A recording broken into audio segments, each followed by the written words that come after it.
What is up? Daniel here with the Virtual Robotics Studio, and we are back. In this video, we're going to be assembling our wheels. So each wheel is going to need some timing belt pulleys attached to it so that they'll be ready for assembly into the main robot chassis.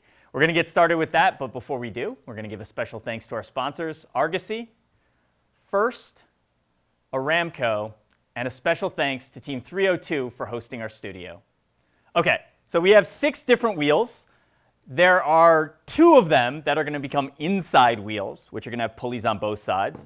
And then the other 4 are just going to have pulleys on one side. So these would be our outside wheels. So we have a 6-wheel drivetrain robot, which means we're going to have 3 wheels on each side. And then these are the pulleys that we're going to be assembling. So on these pulleys, they're kind of like pulley halves that we have to put together. So 2 of these will go together and make a timing belt pulley with the grooves there. So a couple things we're looking for is every single pulley has one little raised bump, like a boss that's sticking out. And then it also has one side that is kind of like a hole where it dips down into it. So what you want to do is take the raised part of one and put it in the hole of the other.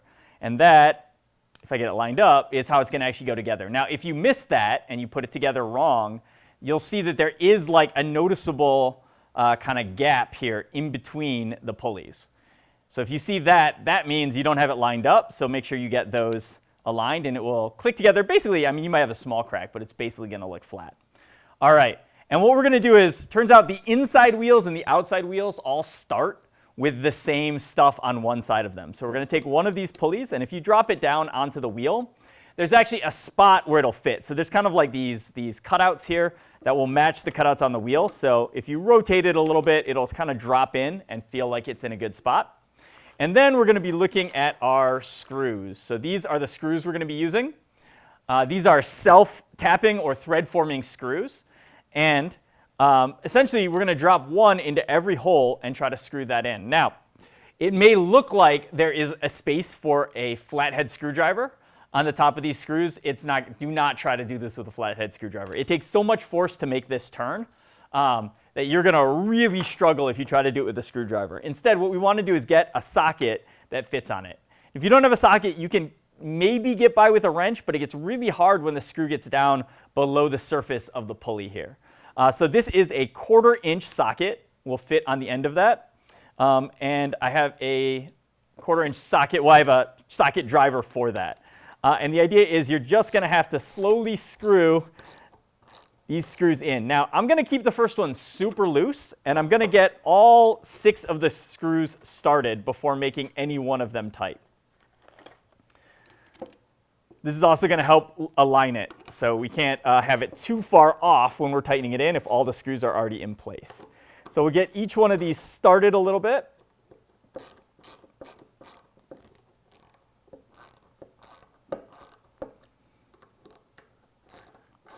And it's not super important right now, but you will notice I'm sort of jumping around. I'm not doing screws that are next to each other. It's always good to like get one side going, then the other side, so you don't pull it like all on. If you pull it all on one side, it might get crooked that way. Versus if you kind of go on opposite sides, it'll keep it flat as it pulls it in. And that's going to be very important here once we decide that we're close enough to start tightening one all the way down. So I'm going to go ahead and do that. This will be my first one that I'm working on here. I'm going to take that one all the way down until it's tight.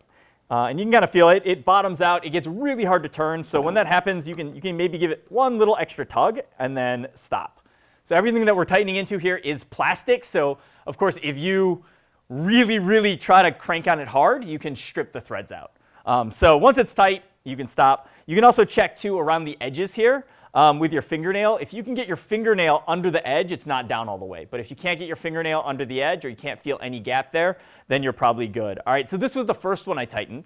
Now, you kind of have a couple choices. We want to pick one of these 3 that are on the opposite side to do next. Like we said, we want to pull it down flat. So either we can do a triangle and then switch over and do the other triangle, or we can go to the farthest one away and then just sort of keep going across in a star pattern, which I feel like doing that one. There's not really too much of a functional difference between them. It's going to work fine either way. So you see, I went across. Now I'm going to go across again. Let's go to this one here. And then we're going to jump across the middle again.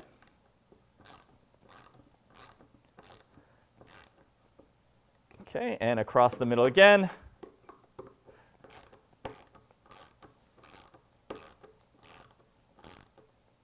And then the last one.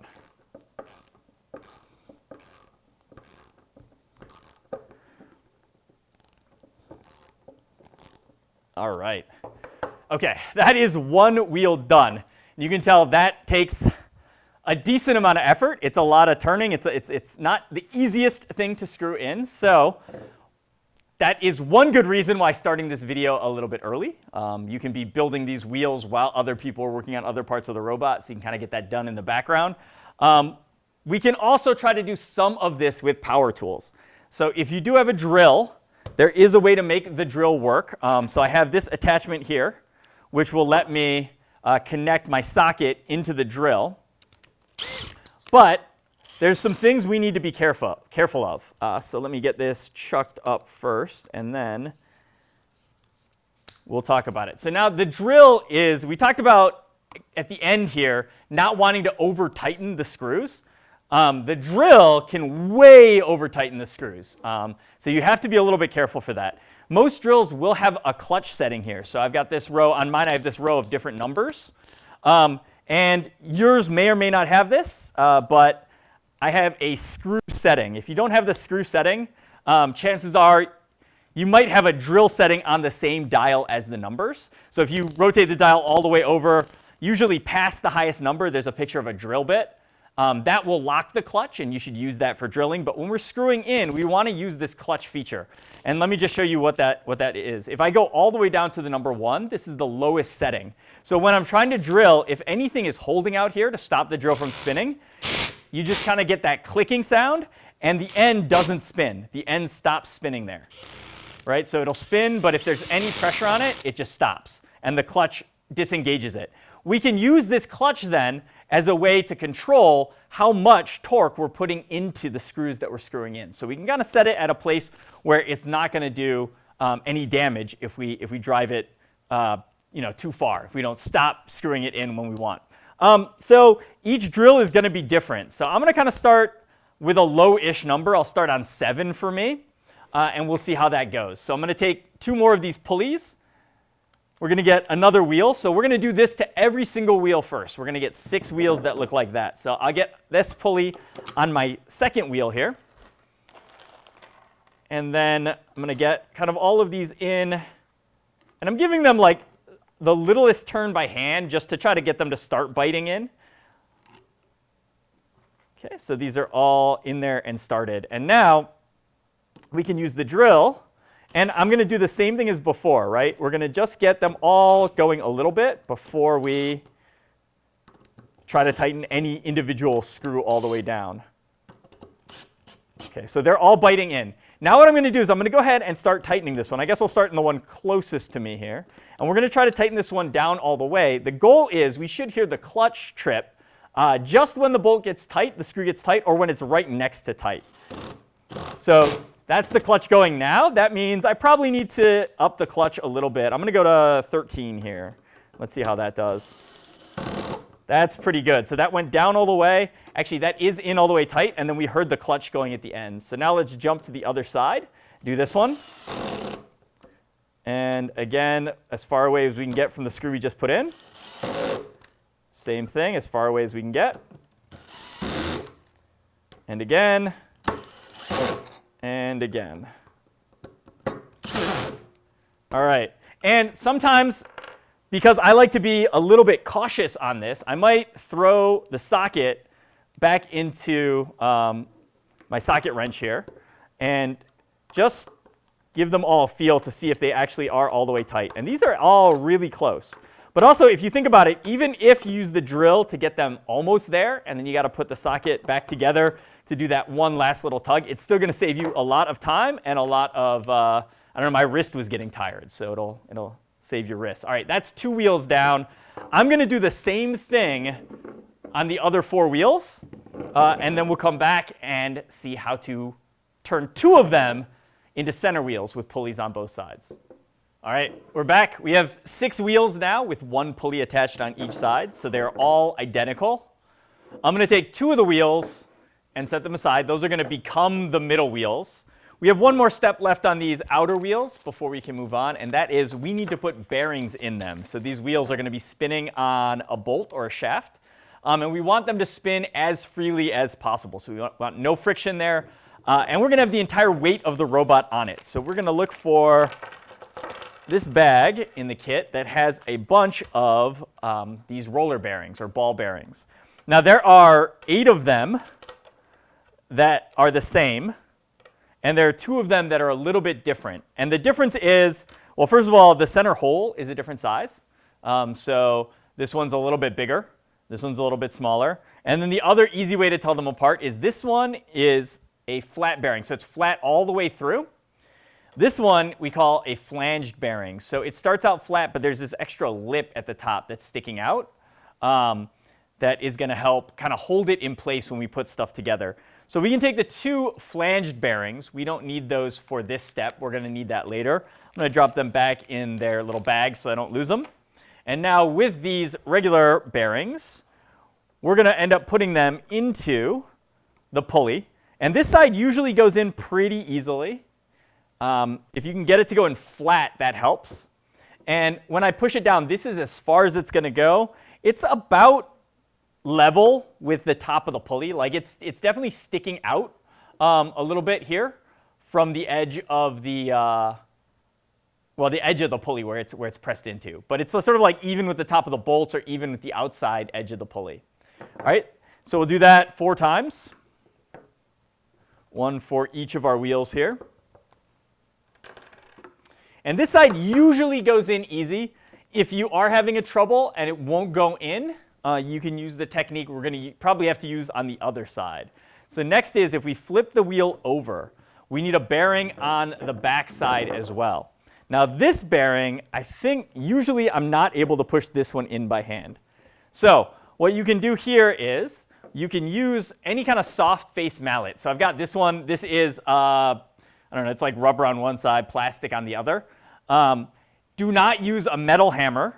If you only have a metal hammer, you could do something like put a piece of wood on top and hit the wood. But basically, we don't want to hit the bearing itself, which is sort of like semi-fragile and a precision piece.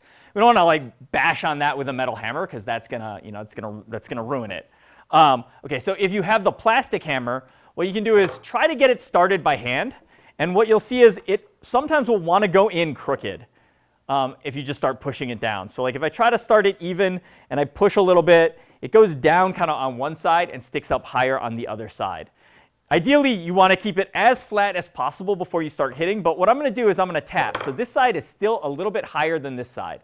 So I'm going to tap on the higher up side a little bit, and sometimes it will pop out like that, so we'll try again. This side again is a little higher up, so I'm going to tap on that side. Okay. Now this side is higher up. So we're going to tap on this side that's higher up.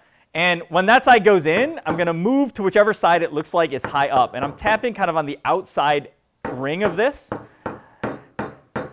And now it's sort of like in and it's going in straight. So I'm just kind of tapping around in a circle, getting all the sides moving. And I think that is it. So again, when this is all the way in, you're still going to have that little bit of a gap where it's sticking out. It's not going to sit flush with the plastic. So, don't just keep wailing on it because it's not going to go any farther. All right, that is one technique for doing this. Another one, if you don't have a hammer at hand, sometimes you can get away with getting it kind of started again and flipping the wheel over and using the wheel kind of to give you a little bit of leverage and just pushing down on the table. And you can see that also ended up pressing in about the same amount. I think that's all the way in. We can try with the hammer and see if it moves at all. And it did not. So that went all the way in. So there is the press down into the table. Do keep in mind, though, depending on how tight it is and if it ends up on an angle, you might put some marks in your table. So if you don't have like a work table like I'm on and you're on a school table, you might still want to have like a block of wood or something that you're actually doing the pressing on. All right, so that's 2 wheels down. Let's do the other 2. I think despite the fact that it seemed like the table was better, I like the hammer more.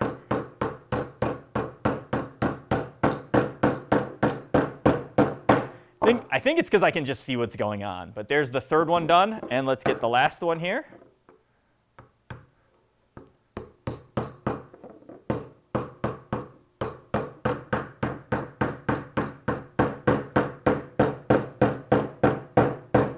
All right, that looks good. You can also tell as I'm like tapping on it, or as you are tapping on it, the tone changes. The sound of the hammering changes when it bottoms out and hits the bottom of the space it's in. So that's another way that you can tell that it's all the way in.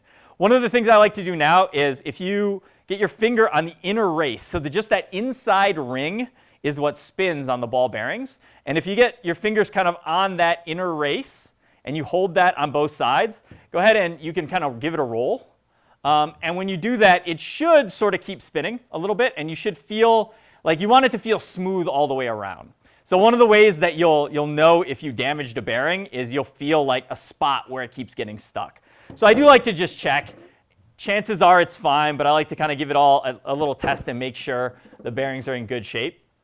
And then at this stage, if you have to go get another bearing, it's not so bad. If you find out you have to get another bearing after everything is put together, it's a little bit more work. All right, so those all seem good. We have our 4. These are our outside wheels. They are done. We're going to put them off on the side here. And now we're going to take the other 2 wheels back. These were the ones we have to convert into the inside wheels, which have pulleys on both sides. And the reason why is because the middle wheel is going to get attached to our transmission, so the motor is going to make this spin.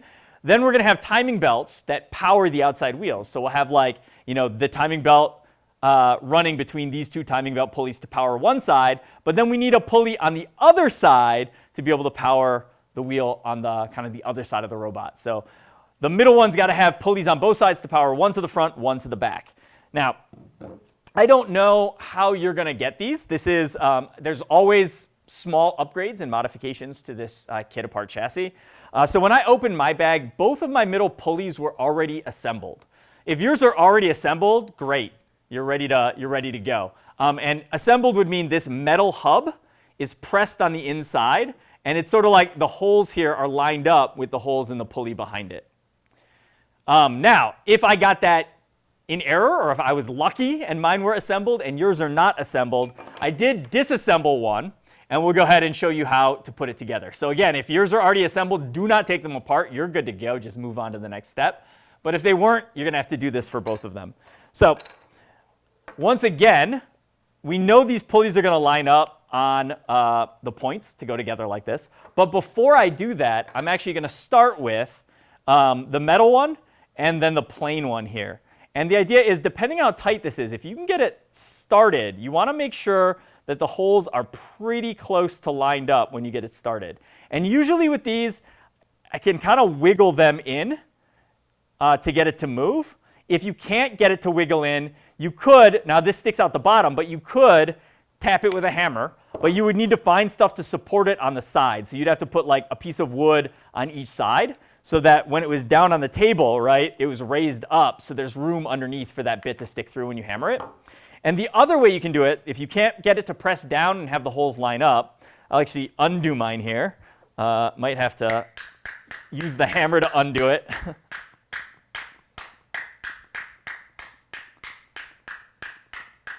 All right, so if we get it, I guess I'll go a little more.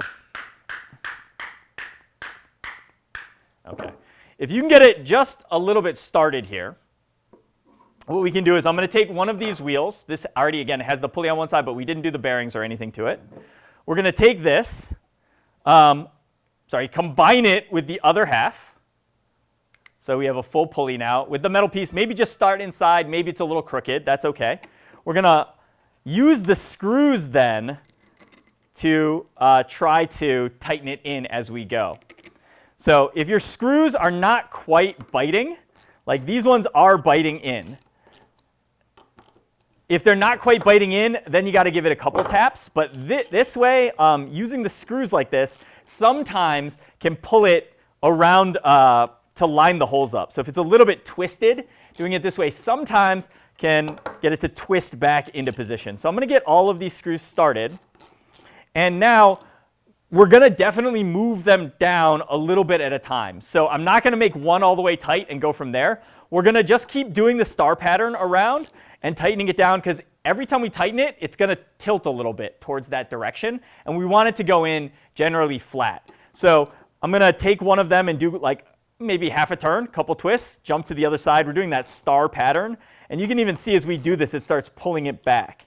Then we'll jump to the other side, jump to the other side, and kind of each time I'm going until it's touching, and then just a little bit more. Going until it's touching, and then now it's touching, and I'll give it just one more pull. And now we're jumping back to this side. And again, I think over here, over here, over here. And just keep watching too, right? If you see it starting to tilt, like if you look at it and it does not look even, like this side for me is getting a lot closer than this side. This side I can actually still get my finger under. There's a big gap here. On this side, I can't get my finger under anymore. So I know this side is the side that's getting a little bit too tall. So I'm just going to work on that side. I'm going to tighten that side down until it's caught back up. And then we'll go back to jumping across, doing this side a little bit, doing this side a little bit.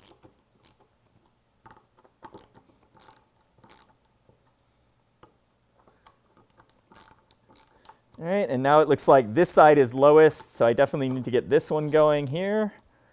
It looks like it caught up. I lost track of where I was. This one looks high up, so I'll do this one next. Then this side.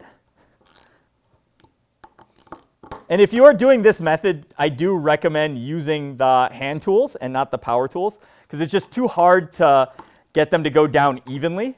The power tool is just going to go too fast for you to try to keep it even and balanced. All right, and whoop. Be a little more careful on that one. All right.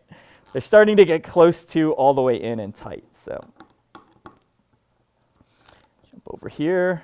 So that's pretty good all the way around. Now we're just going to make sure they're tight. And still doing that star pattern as much as possible.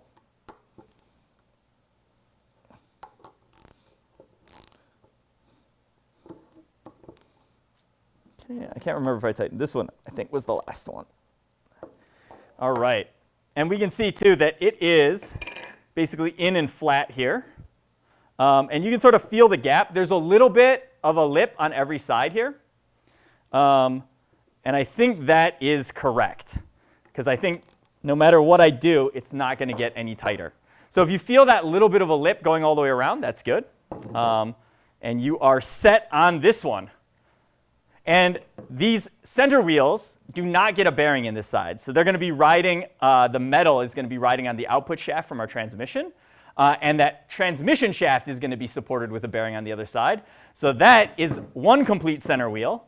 Now, of course, if you have the ones that are already more or less assembled and pulled in all the way, then let's go ahead and get them started. We can do get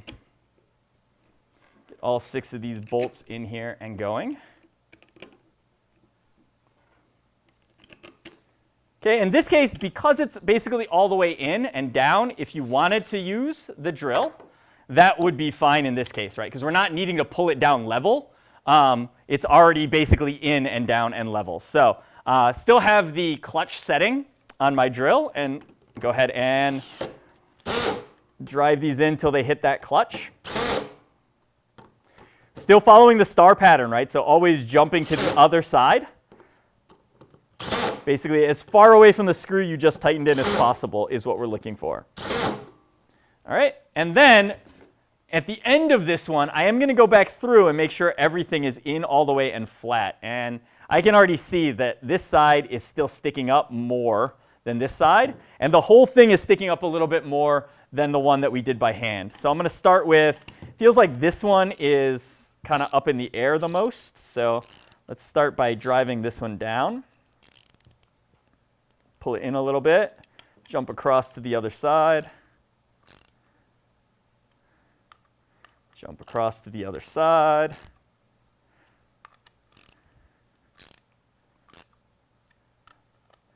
All right, and yeah, that definitely went in more. You can see on the I think you can see on this last screw here how big that gap still is compared to the other ones that are tightened down. So that's how much I had to get it to tighten by hand after the fact. All right, so let's go ahead and tighten this last one down. All right. That is it. We've got our 2 center wheels ready to go. Again, with those pulleys on the inside and outside. So they're going to line up kind of like this, to where we have, the center one has pulleys on both sides. This one then will be facing one direction to connect to it, and then this one will be for the other side. So wheels are now complete. We can, if you're already at the step where you need the wheels to be assembled onto the chassis, go ahead and jump to that video right now. If you did these a little bit ahead of time, then just go ahead and store them until you get to that point. And that is it for this video. So we'll see you in the next video, but before we go, we're going to give another special thanks to Argosy, first, Aramco, and to our hosts here, Lake Orion High School.